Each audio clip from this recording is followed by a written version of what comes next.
Bab 31, Badai Pertama. Morgan menatap layar ponselnya yang terus bergetar, menampilkan rentetan notifikasi dan pesan yang tiada henti. Video fitnah itu telah menyebar seperti api, membakar abis reputasinya di mata banyak orang.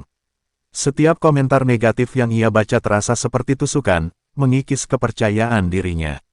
Namun, di balik rasa sakit itu, ada bara amarah yang mulai menyala, mengubah kepanikan menjadi tekad baja. Ini bukan hanya tentang warisan, ini tentang martabatnya. Pagi itu, suasana kampus terasa berbeda. Bisik-bisik dan tatapan aneh mengikuti Morgan kemanapun ia melangkah. Beberapa teman yang biasanya menyapa, kini hanya melewatinya dengan pandangan menghindar. Ia tahu, video itu telah membuat banyak orang termakan omong kosong Kaisen.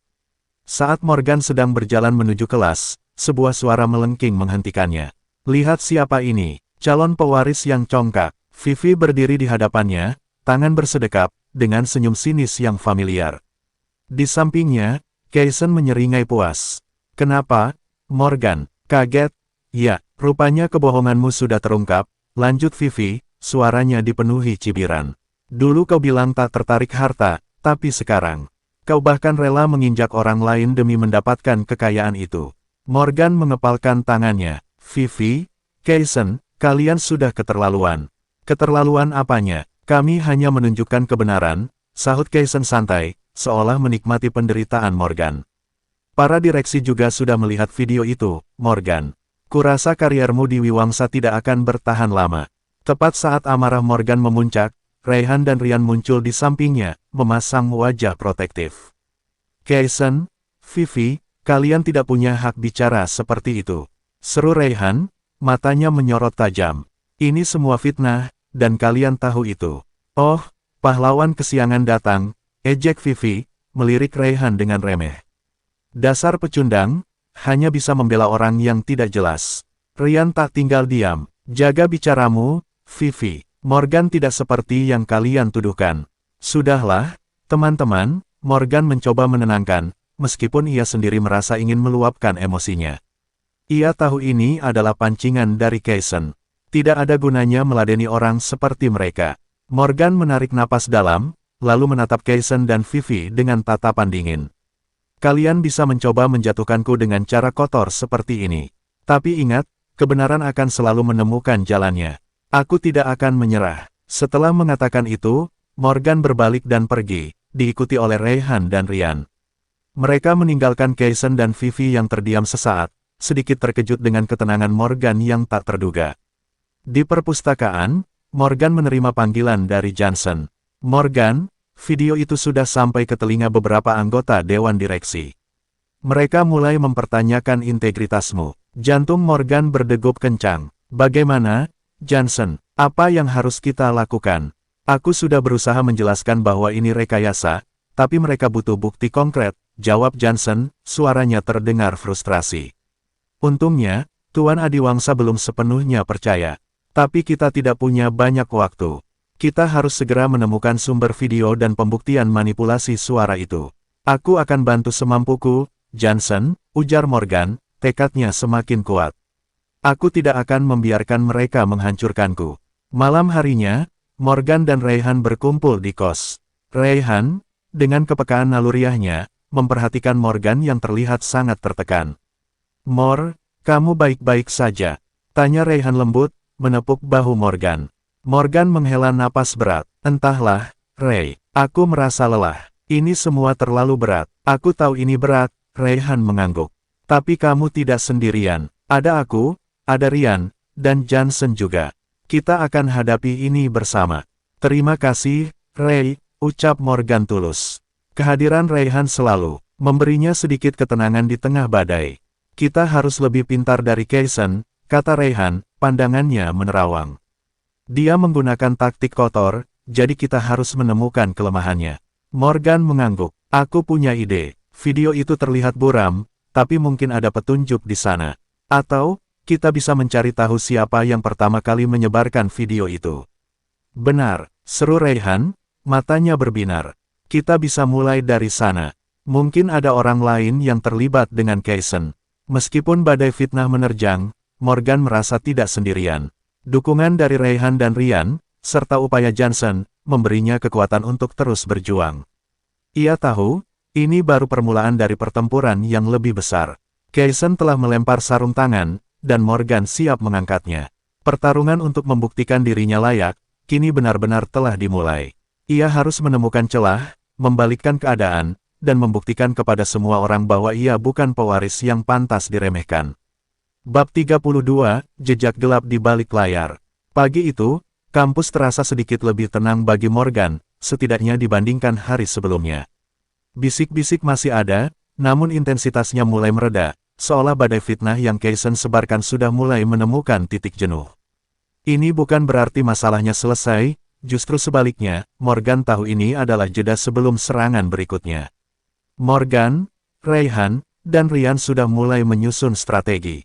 Mereka berkumpul di sebuah kafe kecil di dekat kampus yang jarang dikunjungi mahasiswa. Udara di sana sedikit pengap, namun privasinya lebih terjaga. Jadi, kita mulai dari mana? Tanya Ryan, membolak-balik tabletnya. Video itu memang terlihat diedit, tapi mencari tahu siapa yang pertama kali mengunggahnya akan sulit kalau dia pakai akun anonim. Setidaknya kita bisa lacak lokasi IP, sahut Raihan, matanya fokus menatap layar laptopnya.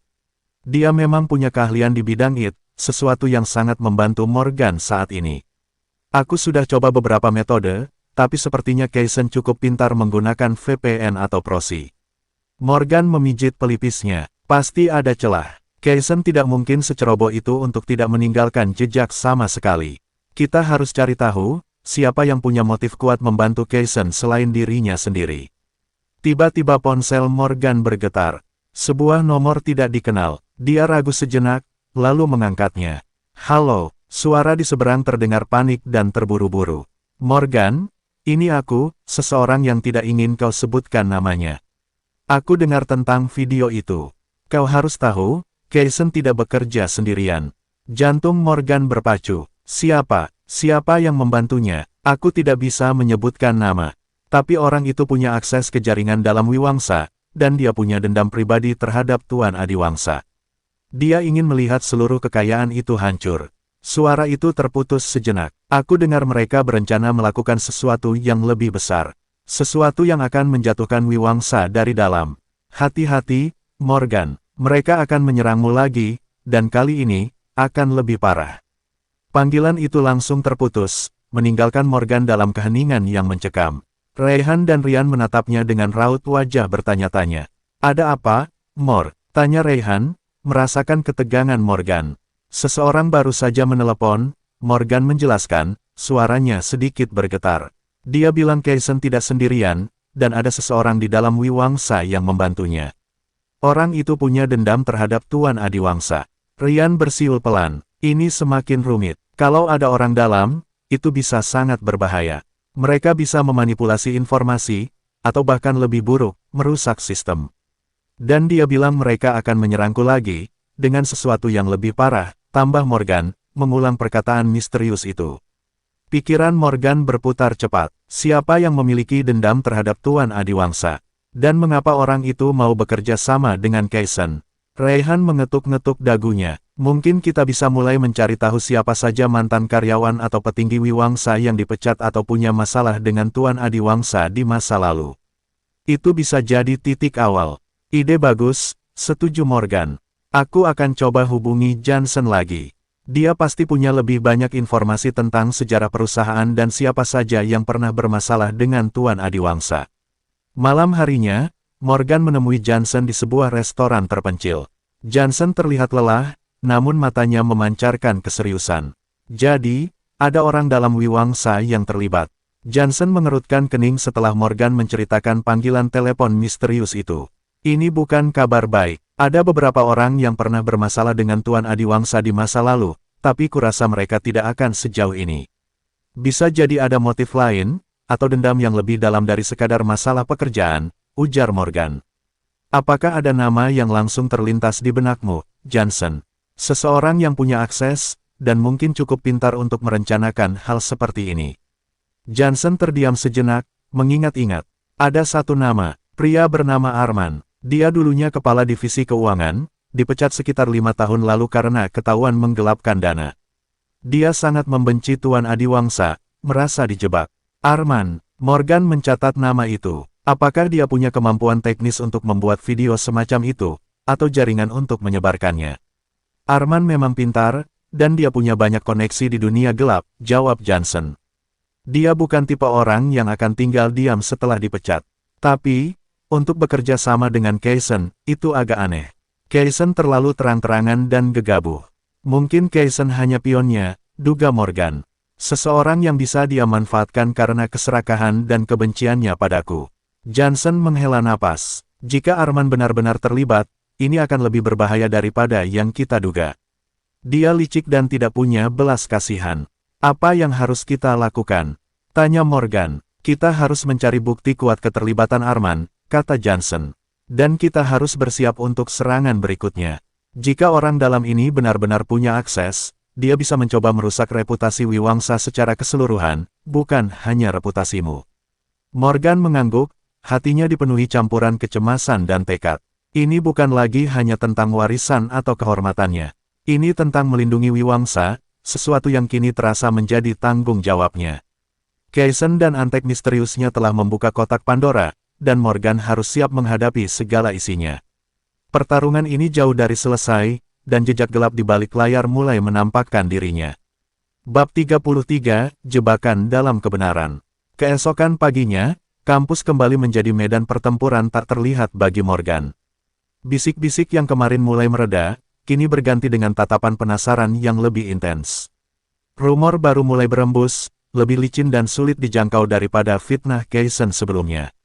Raihan dan Ryan sudah menunggu di tempat biasa, kafe kecil yang kini terasa seperti markas rahasia mereka. Aku sudah mencoba melacak lebih jauh tentang Arman, kata Raihan. Laptopnya terbuka menampilkan berbagai jendela data. Sepertinya dia benar-benar menghilang dari radar publik setelah dipecat. Tapi, ada beberapa jejak digital samar yang mengarah ke forum-forum gelap. Forum gelap, Morgan mengerutkan kening. Ya, tempat di mana orang-orang dengan keahlian tertentu, atau motif tersembunyi, sering berkumpul, jelas Raihan. Aku menemukan beberapa postingan anonim yang membahas tentang meruntuhkan raksasa dari dalam, dan ada beberapa referensi terselubung tentang Wiwangsa. Pola bahasanya mirip dengan gaya Arman yang kucari dari arsip berita lama.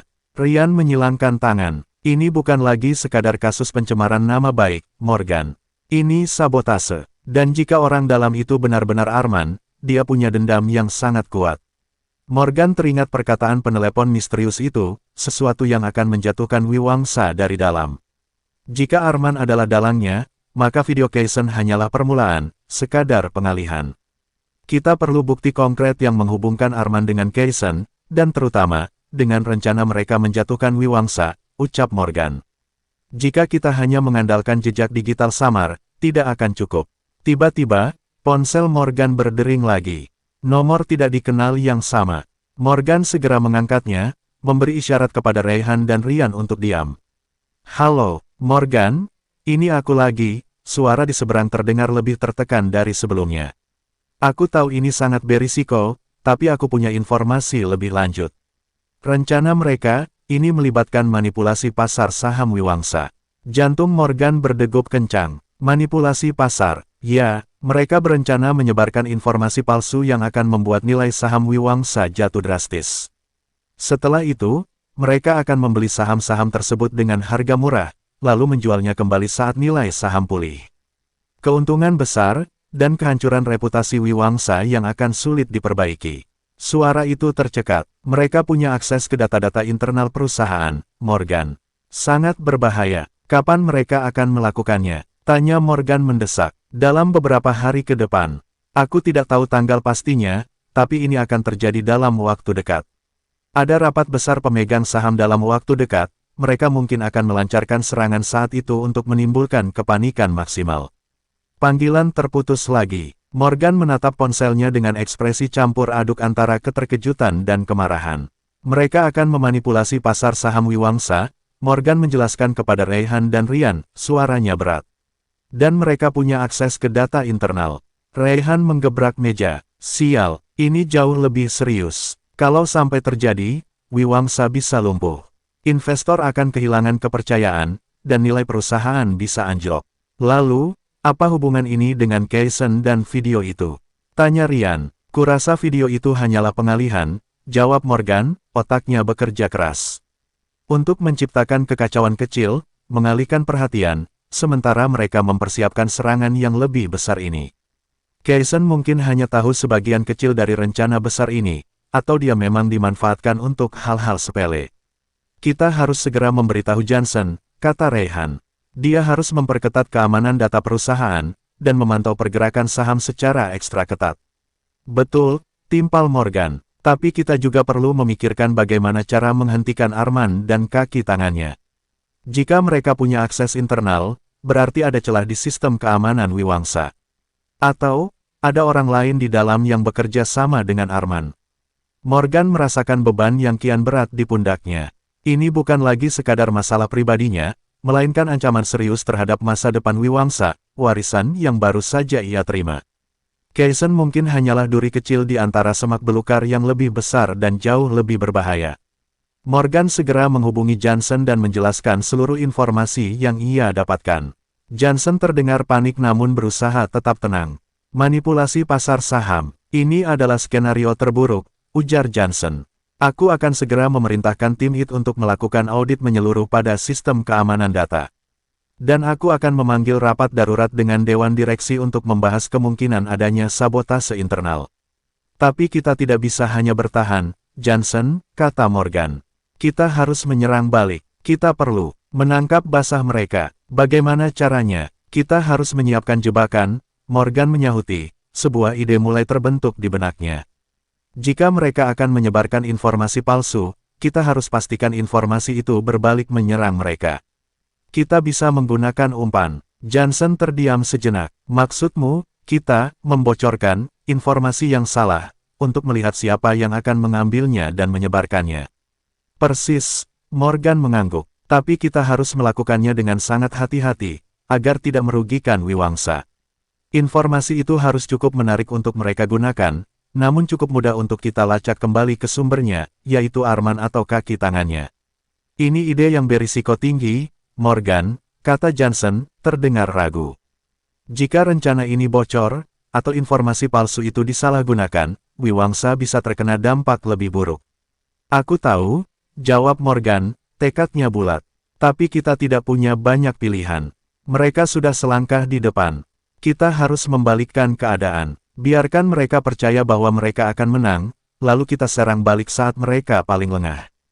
Johnson menghela napas panjang. Baiklah, Morgan, aku akan mempercayaimu. Aku akan membantu menyiapkan skenario ini. Tapi kau harus bekerja sama erat dengan tim IT dan hukum. Kita tidak boleh membuat kesalahan sedikit pun. Morgan merasa sedikit lega. Setidaknya Johnson bersedia mengambil risiko ini bersamanya. Ini adalah pertaruhan besar, pertarungan yang lebih besar dari yang pernah ia bayangkan.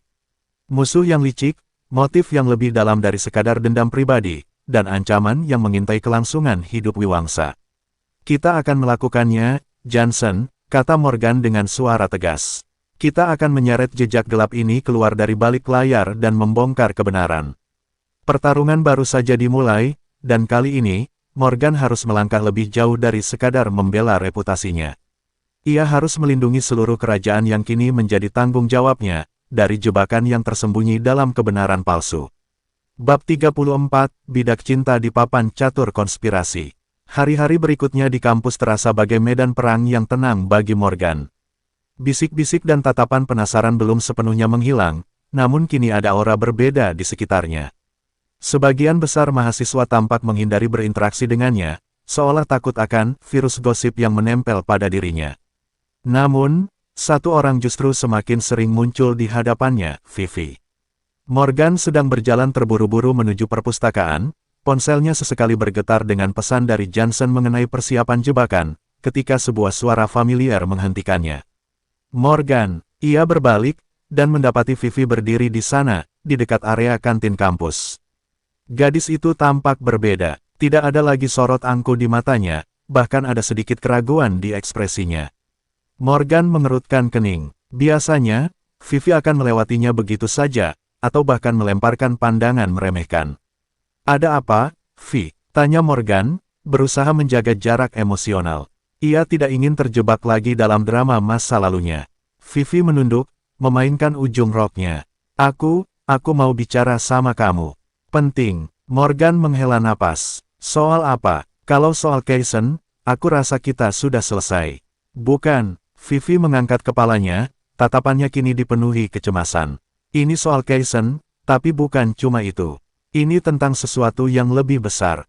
Morgan terdiam. Kata-kata Vivi entah mengapa terdengar familiar dengan apa yang sedang ia hadapi.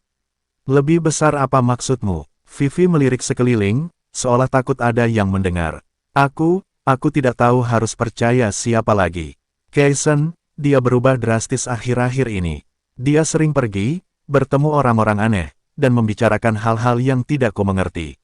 Dia bahkan tidak peduli lagi dengan perasaanku. Morgan menyadari ada sesuatu yang janggal. Biasanya, Vivi akan mati-matian membela Kaisen. Apa yang dibicarakannya? Vivi maju selangkah, suaranya berbisik. Dia selalu bicara tentang proyek besar yang akan membuat mereka kaya raya. Dia bilang mereka akan mengguncang sesuatu yang besar. Dan dia sering menyebut nama Arman. Jantung Morgan berdetak lebih cepat. Arman, nama itu kembali muncul. Apa lagi yang kau dengar? Desak Morgan. Aku pernah tidak sengaja mendengar dia bicara di telepon. Dia bilang mereka akan membuat Wiwangsa bertekuk lutut. Dia juga menyebut-nyebut soal saham dan jatuh. Vivi menatap Morgan dengan pandangan memohon. Morgan, aku takut. Kaisen bukan lagi Kaisen yang kukenal. Dia seperti boneka yang digerakkan seseorang. Morgan mulai melihat benang merahnya. Vivi, tanpa disadarinya, mungkin adalah bidak kecil dalam permainan besar Arman. Kaisen mungkin memang dimanfaatkan, dan Vivi berada di lingkaran dalam yang secara tidak sengaja mendengar informasi krusial. Kau tahu siapa orang yang sering ditemui Kaisen? Tanya Morgan. Vivi menggelengkan kepala, tidak pernah melihat wajahnya jelas. Selalu di tempat tersembunyi, atau saat Kaisen sedang sendirian. Tapi Kaisen sangat patuh pada perintahnya. Bahkan Kaisen sering menyebutnya, bos. Morgan mencoba menganalisis informasi ini. Jika Kaisen adalah bidak, maka siapa otak di balik semua ini? Arman, atau ada orang lain di atas Arman? Mengapa kau memberitahuku ini, Vi? Bukankah kau membenciku? Vivi menunduk lagi. Awalnya aku benci kamu, Morgan. Aku pikir kamu merebut perhatian Kaisen. Tapi setelah apa yang dia lakukan padaku, dan bagaimana dia berubah, aku sadar dia tidak peduli padaku. Dan aku melihat bagaimana Raihan dan Ryan membela kamu. Mereka teman yang baik. Aku salah menilaimu. Vivi mengangkat kepalanya, matanya berkaca-kaca. Aku hanya ingin membantu. Aku merasa bersalah karena ikut campur dalam kebohongan Kaisen soal kamu. Morgan melihat ketulusan di mata Vivi. Mungkin ini adalah kesempatan. Kesempatan untuk mendapatkan informasi lebih lanjut, sekaligus melihat apakah Vivi benar-benar menyesal. Jika kau ingin membantu, Vivi, kau harus sangat hati-hati. Ini bukan permainan biasa. Aku akan lakukan apa saja, jawab Vivi tegas. Aku tidak ingin Kaisen semakin terjerumus, dan aku tidak ingin kamu terkena masalah lebih jauh karena ini. Morgan mengangguk. Baiklah, aku akan memberimu nomor telepon Johnson, Direktur Wiwangsa. Dia orang yang bisa kau percaya. Berikan semua informasi yang kau punya padanya. Jangan beritahu Kaisen atau siapapun kalau kau bicara denganku atau Johnson. Paham? Vivi mengangguk cepat. Paham, Morgan. Aku akan melakukannya. Tepat saat itu, Raihan dan Ryan muncul dari arah perpustakaan, ekspresi mereka tegang. Mereka melihat Vivi berdiri bersama Morgan, dan Raihan langsung mengisyaratkan Morgan untuk mendekat. Vivi, menyadari kehadiran mereka, pamit dengan terburu-buru. Ada apa, Morg? Tanya Raihan begitu Vivi menjauh. Vivi, kenapa dia bicara denganmu? Dia memberitahuku sesuatu yang penting, jawab Morgan, matanya menyipit memikirkan setiap potongan informasi. Kaisen menyebut nama Arman, dan rencana mengguncang Wiwangsa lewat manipulasi saham. Ryan dan Raihan saling berpandangan. Jadi, tebakan kita benar, kata Ryan. Vivi mungkin tahu lebih banyak dari yang dia sadari. Tepat, Morgan mengangguk. Aku akan meminta Johnson untuk berbicara dengannya. Tapi ini membuatku berpikir. Jika Kaisen adalah bidak, dan Arman adalah dalangnya, apakah ada orang lain di balik Arman? Itu kemungkinan besar, kata Raihan, mengetuk dagunya. Arman dikenal sebagai orang yang ambisius, tapi manipulasi pasar saham sebesar ini butuh modal besar dan jaringan yang kuat. Ini mungkin bukan hanya dendam pribadi. Morgan merasakan dingin menjalar di punggungnya. Jika ada kekuatan yang lebih besar di balik Arman, maka jebakan yang mereka siapkan harus jauh lebih sempurna. Pertarungan ini tidak hanya tentang menyelamatkan Wiwangsa, tetapi juga tentang membongkar seluruh jaringan gelap yang berusaha menghancurkan warisannya. Bab 35, Bayangan di balik jaring laba-laba. Hujan rintik-rintik mulai membasahi area kampus, seolah turut merasakan ketegangan yang menyelimuti Morgan. Obrolannya dengan Vivi dan teman-temannya membuat kepingan-kepingan teka-teki mulai membentuk gambaran yang lebih jelas, namun juga lebih menakutkan. Jika dugaan Raihan benar, bahwa ada dalang lain di balik Arman, maka ini bukan sekadar urusan balas dendam, melainkan sesuatu yang jauh lebih terorganisir dan berbahaya. Morgan segera menghubungi Johnson setelah berpisah dengan Raihan dan Ryan. Suara Johnson terdengar serius ketika Morgan menyampaikan semua informasi yang ia dapat dari Vivi.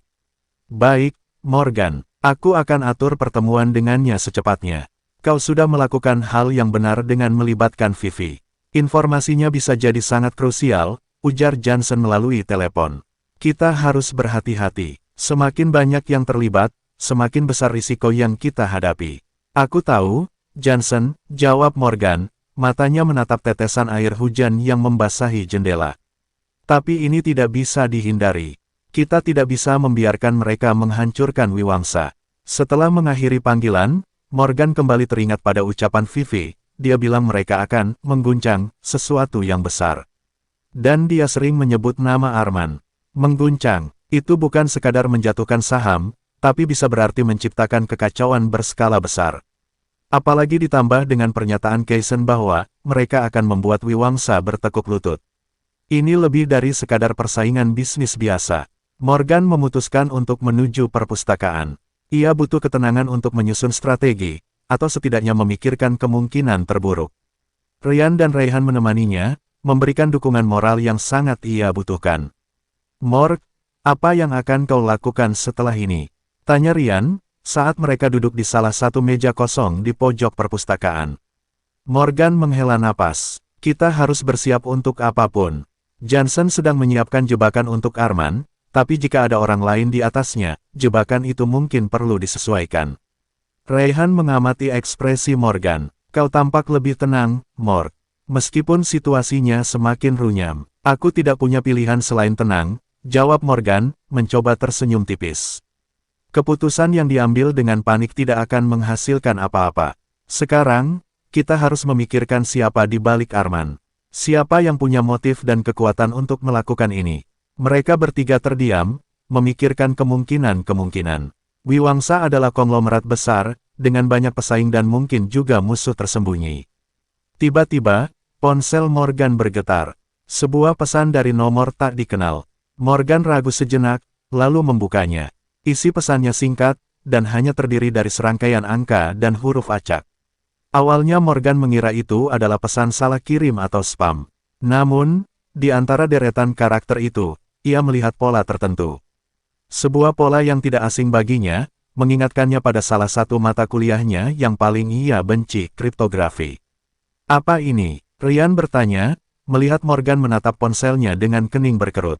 Entahlah, gumam Morgan. Sepertinya ini, kode. Raihan, yang selalu tertarik pada hal-hal berbau misteri, langsung mendekat. Kode, apa maksudnya? Morgan mencoba menganalisisnya. Ini mungkin enkripsi sederhana. Ada pola di sini, aku yakin. Mungkin ini petunjuk, atau peringatan. Ia mulai mencatat deretan karakter itu di selembar kertas, mencoba berbagai metode dekripsi dasar yang pernah ia pelajari. Ryan dan Raihan ikut membantu, mencoba menebak-nebak.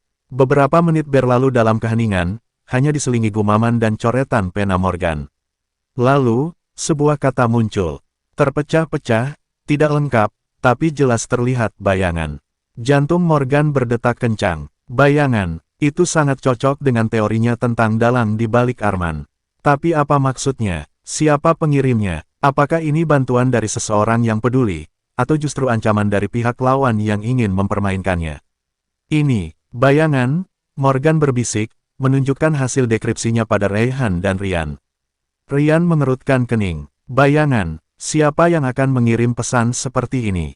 Mungkin seseorang yang berada di dalam jaringan mereka, tapi tidak setuju dengan apa yang terjadi, Raihan berspekulasi.